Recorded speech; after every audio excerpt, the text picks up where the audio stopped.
Vamos lá. Segunda-feira, boa tarde.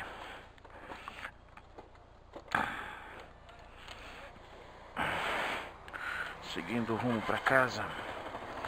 Missão cumprida. 5 e pouquinho do dia 26 de junho de 2017.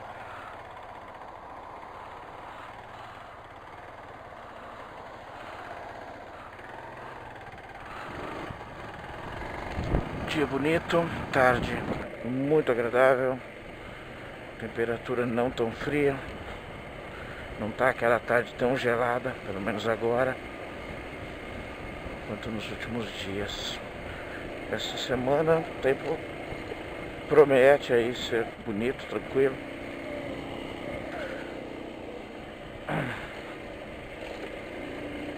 Eu estou com uma cartolina nas costas aqui na mochila.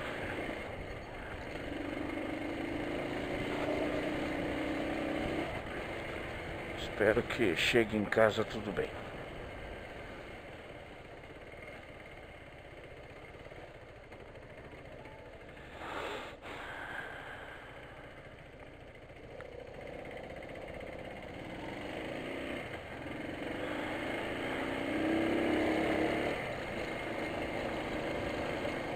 Ontem, até esqueci de falar sobre isso hoje, né? Tem um maluco, não sei se ele era o único maluco, mas era um maluco. Saiu atropelando o pessoal na Rua Augusta. Realmente apavorante o negócio. Hoje encontraram o rapaz. Foi tudo filmado, né?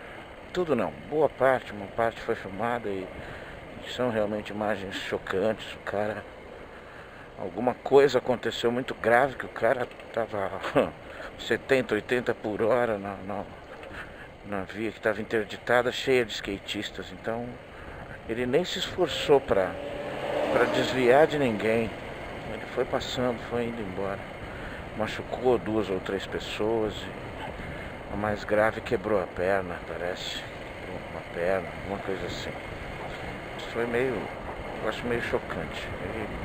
Segundo ele, ele não sabia que estava interditado e alguém danificou o carro e assustou a mãe, quebrou o vidro e tal, e ele se assustou e fugiu. Sem dar uma de Sérgio Moro do Sertão, né?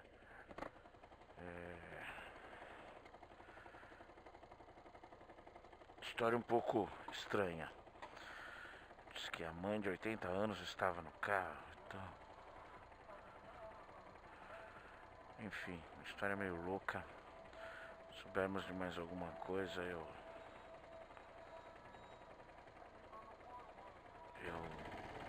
informo. Esse aqui veio pela direita e vai embora. Esquece que ele é carro. Mas não tem problema algum. Estamos em férias escolares, né? Então o trânsito também hoje vai ser bem mais visível, essa coisa do trânsito mais calmo e mais tranquilo. Talvez um dia desses eu até dê uma modificada, vá pela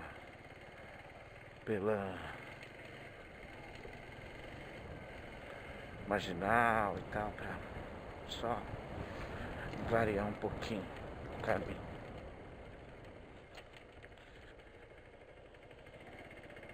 Bom, tenho aqui assuntos: idolatria, fé, design inteligente e alguma outra coisa aqui que eu não estou conseguindo ler agora, como eu tô andando. Então vamos falar sobre idolatria, né? Idolatria é aquela coisa que a gente pratica, a gente executa por alguém, por alguma coisa, normalmente por alguém real ou fictício, palpável ou imaginário, teórico ou real, enfim, por alguma pessoa normalmente, ou pela representação de uma pessoa. Vamos deixar muito claro o seguinte: um Deus, qualquer que seja, é uma personificação. É a personificação de uma divindade. Então ele pode ter uma imagem ou um símbolo, ou alguns símbolos. Então, estou falando de pessoas, estou falando da mesma coisa. É aquilo que a gente tem, que a gente pratica, quanto menos entendimento das coisas nós temos. Você pega o meu filhinho, ele adora a Peppa. Mas ele adora no nível de idolatria. Pelo mundo bacaninha que a gente tenta proporcionar para ele. Bonitinho, inteligente, interessante, colorido. Tem a Peppa, tem o meu amigãozão, tem a Luna. E tem o Patati Patatá.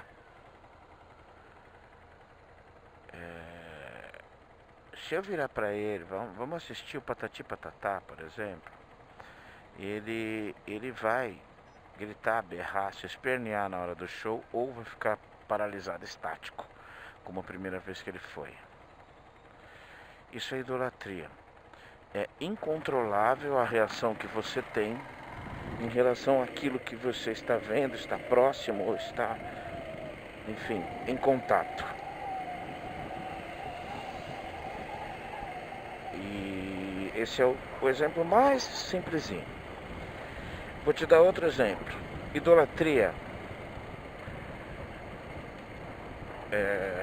é aquilo que você vê.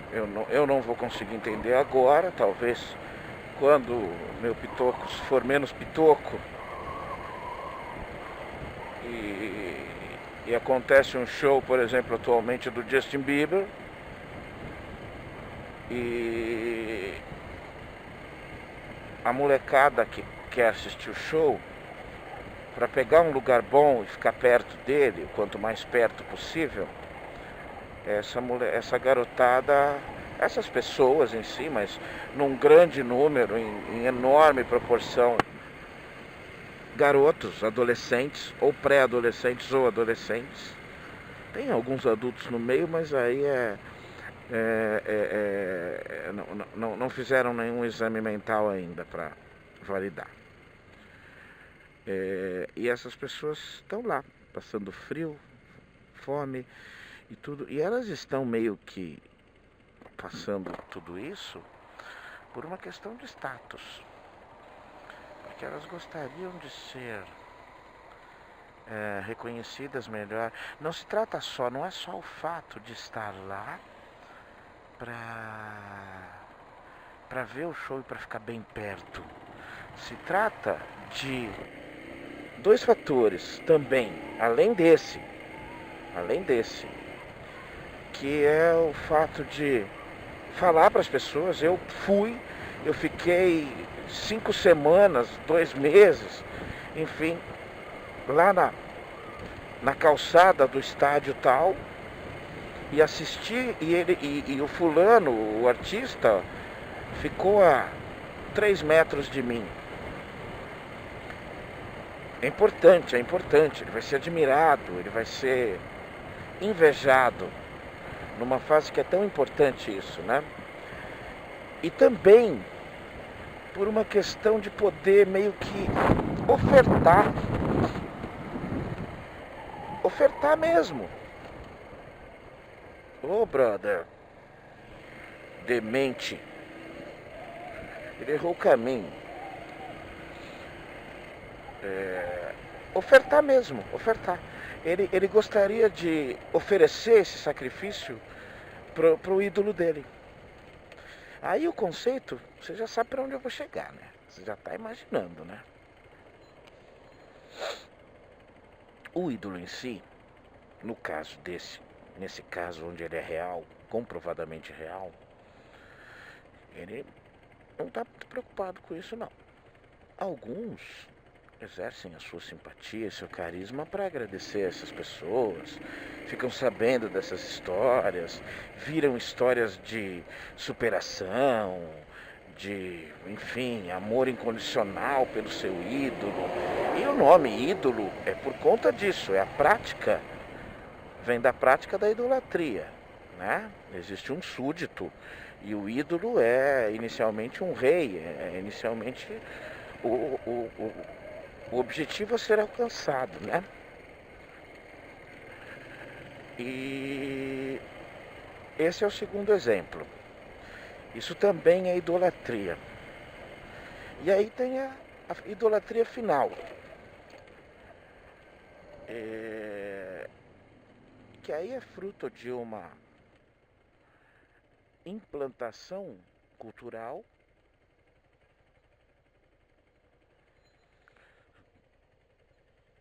aplicada por muitos séculos, difundida, espalhada por muitos séculos e aceita pela maior parte da sociedade. Inclusive, quem pensar contrário a esta idolatria pode ser julgado como uma pessoa não bem-vinda, não quista pela maioria.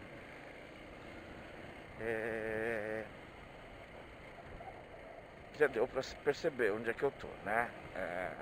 É a idolatria mais venal, na minha opinião, que é a idolatria religiosa. O ídolo era aquele cara que explicava o inexplicável, né? Que tinha o poder que foi passado a esse grupo específico, que ele tinha o poder de fazer uma coisa ou outra pelo destino daquele grupo, como por exemplo ajudar e inspirar mais os guerreiros na conquista do território ao lado, que tem uma grama bem mais verdinha que a minha, ou até num segundo sentido, defender o seu território dos guerreiros do território ao lado. E esse ídolo daria forças, daria inspiração, daria condições desses súditos que exerceram bem a idolatria, ou seja, que idolatraram direitinho, né? A conseguir seus objetivos, né? Agora, é assim, você tem outras subcategorias. Eu não estou julgando, tá? Eu estou tentando não julgar. Existem subcategorias de idolatria que aí são as mais preocupantes. É assim, quando você tem uma característica tal de uma população e em determinado momento essa população se torna carente de lideranças, aparecendo qualquer coisa com um traço de diferente, com um traço de original ou com um traço de bem bolado, aí você vai ter uma nova característica de idolatria. É uma idolatria meio instantânea. Uau, nossa, que diferente. Ou, uau, nossa, há quanto tempo eu não ouvia falar desse tipo de coisa? Há quanto tempo eu não via alguém agir desse jeito? Então tudo isso também exerce o mesmo poderio de idolatria.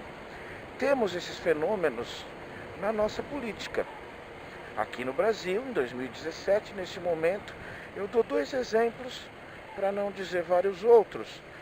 Eu vou dar 3 exemplos, para não pensarem que eu estou de lados defendendo uma e condenando outra idolatria, outra mania de idolatria que nós temos. Tá? Eu vou dar 3 exemplos. Eu vou dar o capitão, o ex-capitão do Exército. Eu vou dar o atual prefeito de São Paulo. E eu vou dar um ex-presidente que, se não for preso, será novamente candidato à presidência. São idolatrias, esses são três pessoas que despertam a idolatria das pessoas.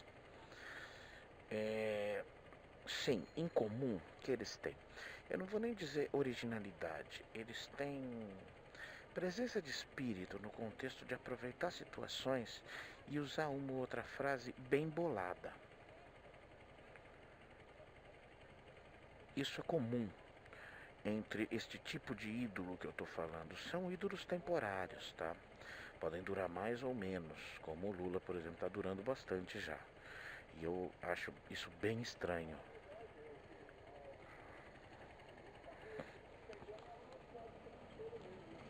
Mas o julgamento vem depois.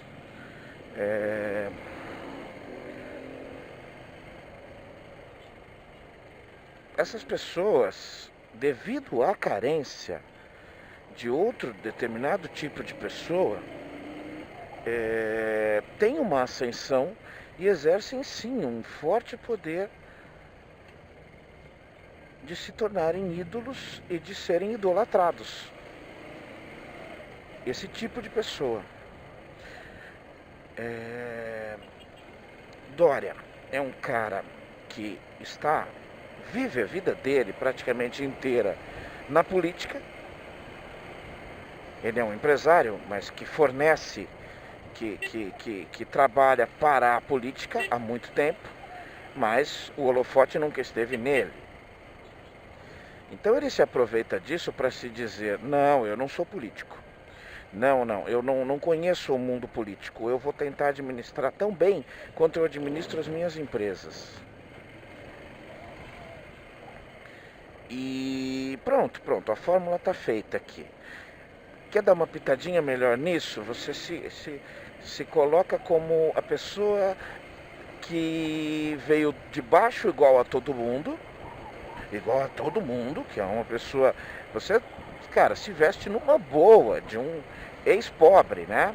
De alguém que nasceu muito pobre, que trabalhou com carteira assinada e tal, mas enfim, eu quero que se entenda que eu não estou querendo denegrir nesse momento a imagem. Alguém que acompanha aqui, dos milhões que acompanham os meus vídeos, vai entender que já sabe o que eu acho dessas pessoas. E eu vou tentar me isentar para não perder a ideia principal. E aliado a esse discurso de que ele representa uma coisa, ao mesmo tempo se encaixa num pedido de uma relativa diferença na política, e ao mesmo tempo representa valores, mesmo que fictícios. Ele ficou lá atrás e agora passou a gente, mas tudo bem. O problema dele é igual de muitos motociclistas, que é no corredor. Ele anda bastante, mas no corredor ele não anda. Hoje eu vou por um caminho diferente, pra gente dar uma variadinha. A gente já veio por aqui. Vou ali pelo Morumbi. E é isso, tá? Na minha opinião, esses não são... Eu não esperava que esses atributos específicos fossem suficientes para torná-lo ídolo. Não que não fossem suficientes para elegê-lo prefeito de São Paulo, ou para colocá-lo num patamar de uma esperança maior do que o normal de uma camada da população que precisava ser representada. Então, o que eu estou colocando aqui é isso, é o seguinte.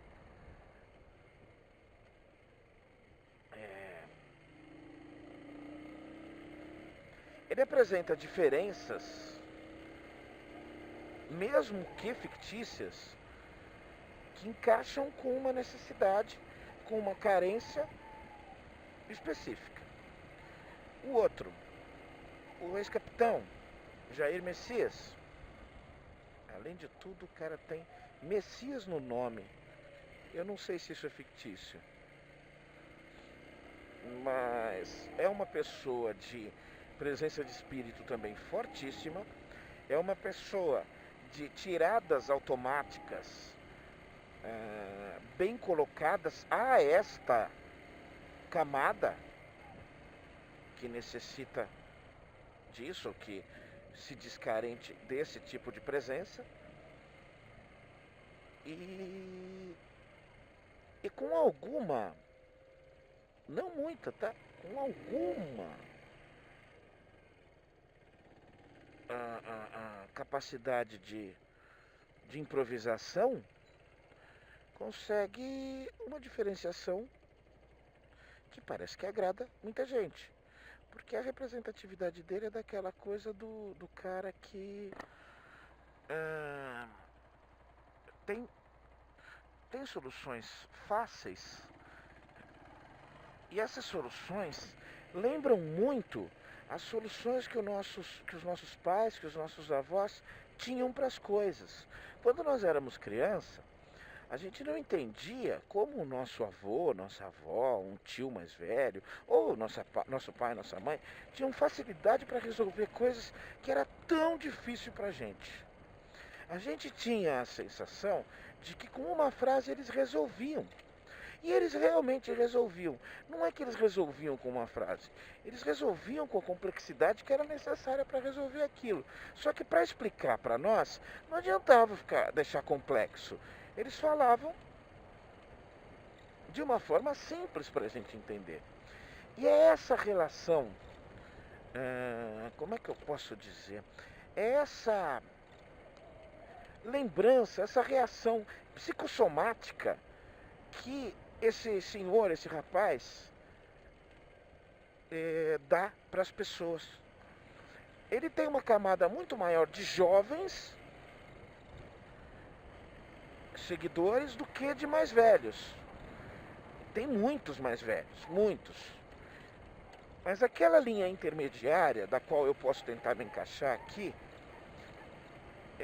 ela não é convencida, porque o simplismo é muito. A gente sabe que não é assim, a gente não sabe que a gente sabe que não é uma conversinha da carochinha.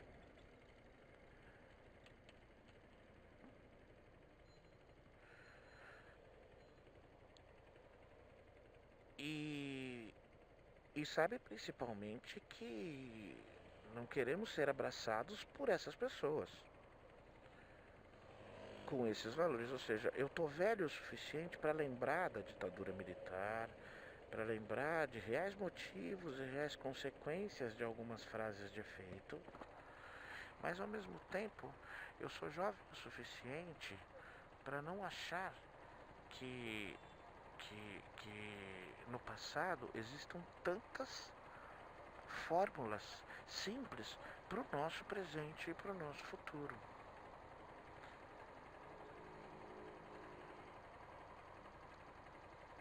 Mas essa camada que eu represento é minoria. Minoria nesse conceito de querer analisar essa questão, de querer olhar direito essa questão. Bora, filho. E aí é onde não concordamos. Mas não. Eu não quero colocar minha opinião pessoal nisso de uma forma mais contundente. Eu estou trazendo uma explanação em relação à facilidade de pessoas desse tipo se tornarem ídolos, se tornarem, como diz o próprio jargão desse capitão, desse ex-capitão, desse ex-militar, de torná-lo um mito.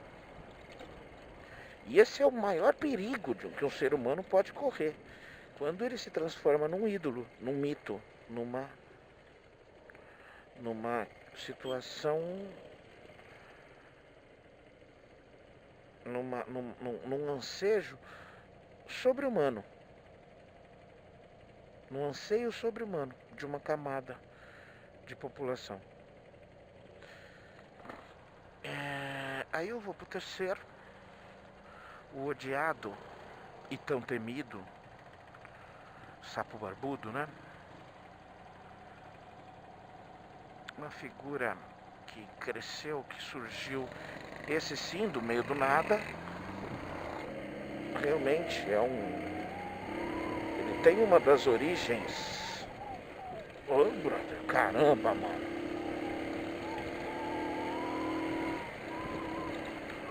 Mais bonitas do cenário político, assim. Se você esquecer detalhes do meio, você vai encontrar nele realmente uma figura antológica, mitológica, que é o nordestino que passou fome lá no sertão nordestino e que se tornou presidente da República.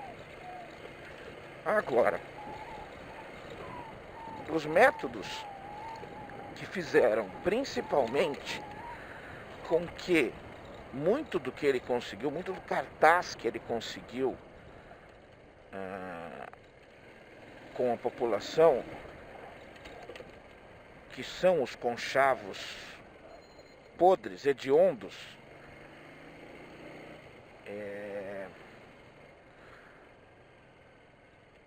não interessam a quem ele conquistou. Porque essas pessoas têm, literalmente, a questão de assim, ninguém hoje em dia nega a desonestidade dele, nem que fosse passiva. Duvido muito que fosse passiva. Mas ninguém nega, nenhum seguidor, nenhum idólatra, né? Nega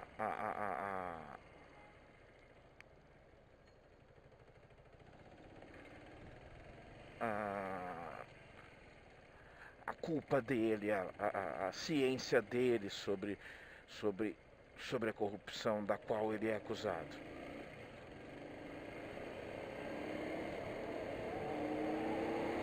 Mas nega, mas aceita, ao contrário, e o que é pavoroso na minha opinião, aceita que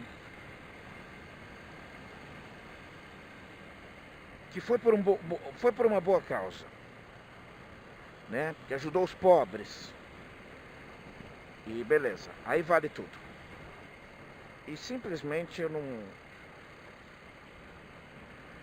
não sou um discípulo de Maquiavel. Ai, acho que acabou a bateria do meu celular. Eu não preciso me basear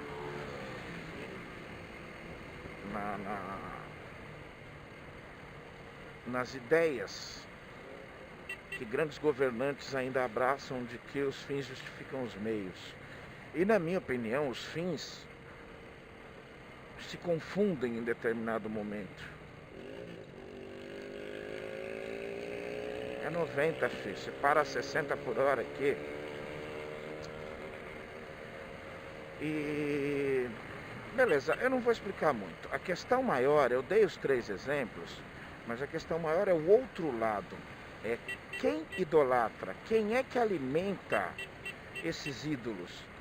É normalmente uma população, em sua maioria, que... aquela população que espera o Salvador, que acredita numa linha de que seremos salvos. Seremos salvos. E é muito cômodo. E é muito cômodo. Mesmo com o sofrimento que uma pessoa dessas possa ter na vida, é muito cômodo esperar que o ídolo faça. E perdoar o ídolo e propagar as qualidades do ídolo é muito mais fácil. Porque a maior preguiça de uma população, ela não é em trabalhar. O brasileiro trabalha muito. Trabalha até muito a mais do que precisava. O brasileiro trabalha tanto que ele é genial para inventar falcatrua. Ele trabalha muito. Mas ele trabalha da forma errada. A cabeça mesmo, que é aqui onde dá pra gente pensar enquanto trabalha, enquanto se ferra, enquanto paga muita coisa, você pode estar pensando em como resolver isso. No sentido muito mais amplo do que resolver só a sua vida. Claro que A prerrogativa principal é resolver a sua vida. Claro, eu entendo perfeitamente isso. Também tenho família e ela depende do meu trabalho. Você vai deixar ou não, brother? Você tá me vendo no retrovisor.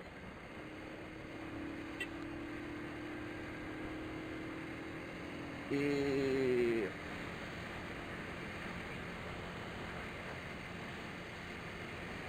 a característica é a mesma. A gente está falando praticamente da mesma pessoa quando você fala em idolatria.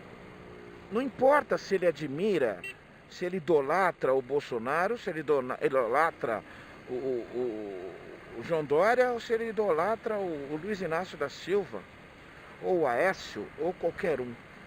A gente está falando exatamente da mesma pessoa.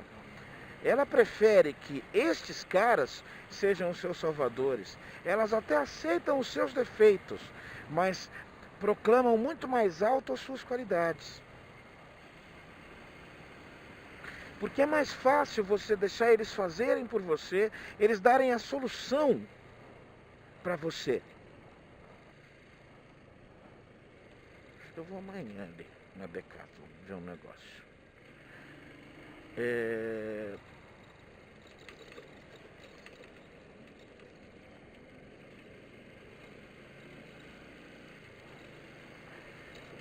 Isso é uma característica geral. Isso é uma característica geral. Eu acho que a formação ética do brasileiro não é tão ruim por vários outros fatores, a não ser pelo fato de que o brasileiro não quer.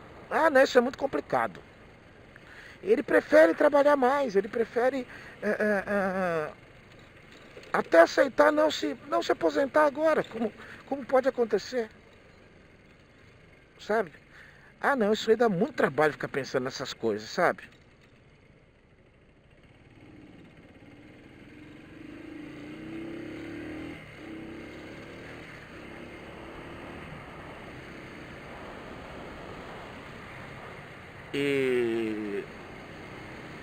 E aí o terreno é propício. O terreno é propício. Saiu uma pesquisa hoje. Lula 30%, Marina Silva e Jair Bolsonaro empatados em segundo. Eu só vi o cenário com o Alckmin como candidato do PSDB. Ele é inexpressivo, não vou nem discutir sobre isso. Agora, a massa de manobra, né? A parte de baixo aqui, essa que dá para mexer, essa é aquela de sempre. É aquela que realmente vai pra rua contra a corrupção, tal, por uma mistura de modinha, com não gosto de quem tá lá, com um monte de outras coisas.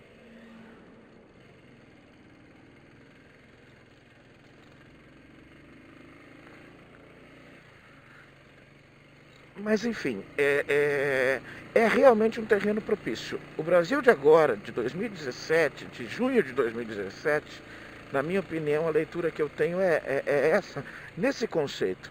O brasileiro é sim um cara trabalhador, até o malandro é muito trabalhador. Trabalha muito, não tem medo de levantar cedo, de correr atrás e tal, não. Cara, em si, o brasileiro não é assim. Lá por algum momento da vida, ele vai tentando se encostar. Ele vai trabalhar. Se não tiver outro jeito, ele vai trabalhar. Mas se der para ganhar sem trabalhar, aí a gente, poxa vida, né, cara? Não tem problema, né?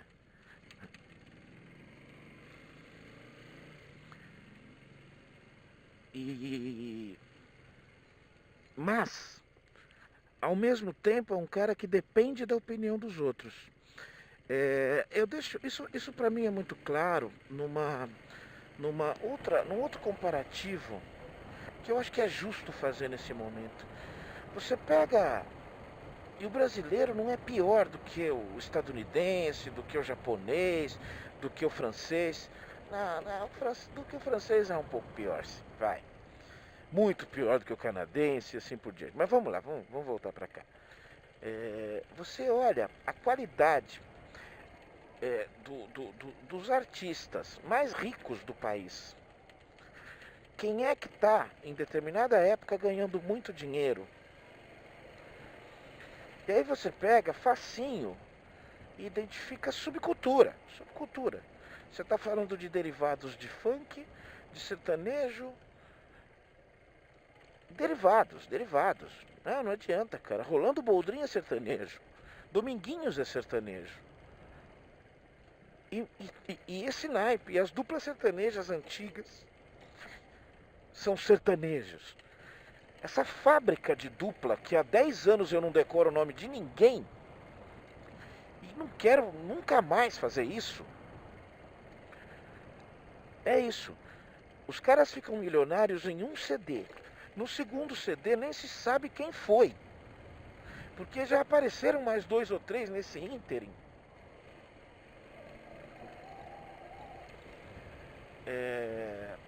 Enfim, o que eu estou colocando é isso. Como é que isso chega na rádio? Como é que isso... É claro que existe um influenciador atrás, né? O cara que tem a leitura do que a população possa curtir, aceitar, gostar.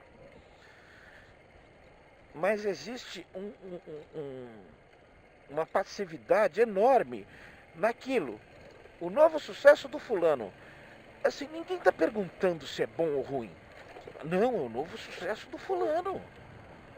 E pronto, já está explicado. Já está explicado. Eu dou um exemplo, isso dava para falar mais. Uma pena que eu só lembrei disso agora. Aquele fulano, desculpa falar assim, cara, mas meu, aquela bosta de Cristiano Araújo, cara, meus sentimentos à família, a quem gostava e amava o cara. Mas, cara, durante umas 2, 3 semanas eu não sabia quem era o cara.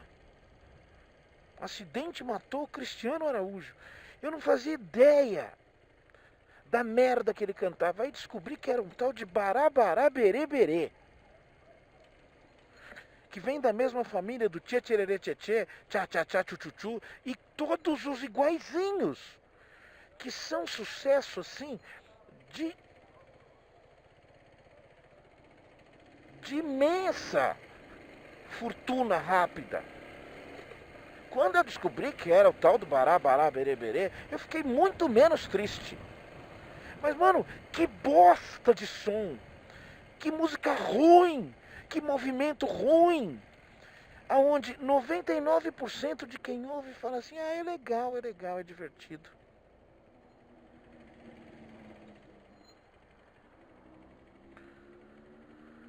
Você entendeu? Eu queria não que não fizesse sucesso, que não ganhasse dinheiro. Eu queria que mais gente ouvisse e falasse, nossa, mas que porcaria. Porque é ruim, mano. Não dá, cara, não dá. E isso é igual pra muita gente. Pra a grande maioria do que você pega é realmente de quem tá ganhando dinheiro grosso. Grosso. Nos nossos meios artísticos. É em sua enorme maioria este tipo de porcaria. Mas assim, porcaria. Música de 2 estrofes de um refrão horroroso, medíocre. Para não dizer, assim, mal intencionado. Então você acha que quem não tem discernimento para olhar uma bosta de barabará, berê, berê, e falar, mano, isto é uma bosta, eu não sei quem é esse cara, mas isso é ruim. Isso explica um pouquinho de idolatria para você?